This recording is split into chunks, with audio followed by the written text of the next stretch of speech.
I thought, how many of us, and you are all from very good and cultured families, but how many of you really know that, God forbid, if such an incident happened, what is expected of you? What is expected of the parents or those guardians who are taking care? What is expected of the victim who has been subject to molestation? Are you really clear? Do you understand the law? Do you know where to go? Does the family know where to go? Do you know what steps need to be taken? And worst of all, if a heinous crime has taken place with your near and dear ones, or if you have seen such a heinous crime, what are the elements which you should be careful about, or you should have taken note of, lest after some time when the courts sit and the police have submitted their evidence, the person is again let off because of lack of A, B or C. At least I don't know. I don't know fully. I don't know about you. But if you don't know, but you want to know, and I think it is important, we will go into the causes later, but it is important what is needed.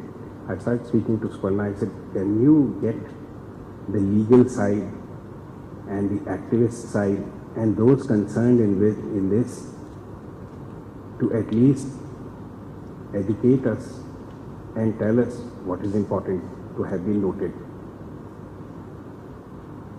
There's a molestation on the bus. The victim just gets off and goes away, too scared to complain. And these are actual instincts. I once asked such a person, come on, complain to the women's cell. No, I will not. Why? My father is a heart patient. I don't want him to feel pressure. But what if the person gets more emboldened and he calls you darling the next day as well? No, never mind. I'll change the route. This is the approach. Now this person knows this has happened. There was no protest. I can go one step further. We have very eminent people here.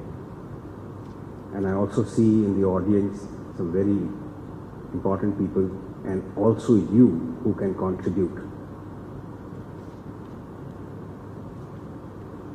When I teach management in IIT or in other management institutions, I find that the young youth of this country gives me tremendous response in terms of innovation, in terms of participation, in terms of even telling us what is the right way.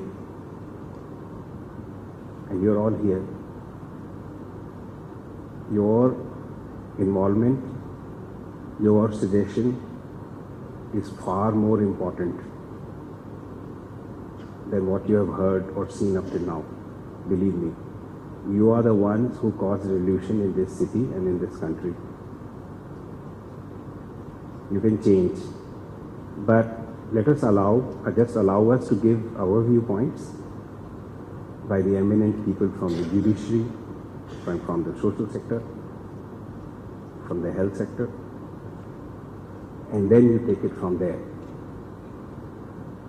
Please, my request would be, don't let it be a few people speaking, some of you busy texting, and then it's evening time, it's over.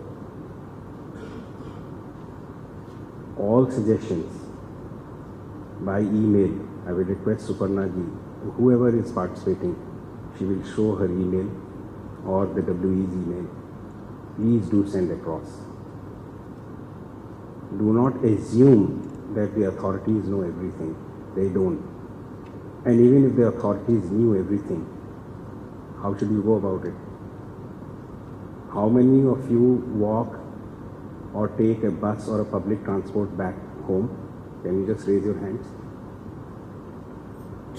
Quite a sizable majority. When you walk, do you find and do you see places which you think are unsafe beyond 7 p.m. or after the sunset? How many? Again, quite a few. And has something been done to these places in the last 1 year since Nirbhaya's case? Yes or no? No. No? No. So, the danger lurks. It's still there. A bill has been passed. They have tried to do from the government side what they can, but still there. So I would really request you, it's your show, not ours. This is your inputs. This is an input session. If you can give correct inputs, some of us have the right corridors, the right connections, and the right places where we can introduce this and maybe make you interact with them. And this is not urban India, this is the whole of India. It's not only India, it's actually the world. You may hear about it more from this country, but my God, it's happening everywhere. Okay?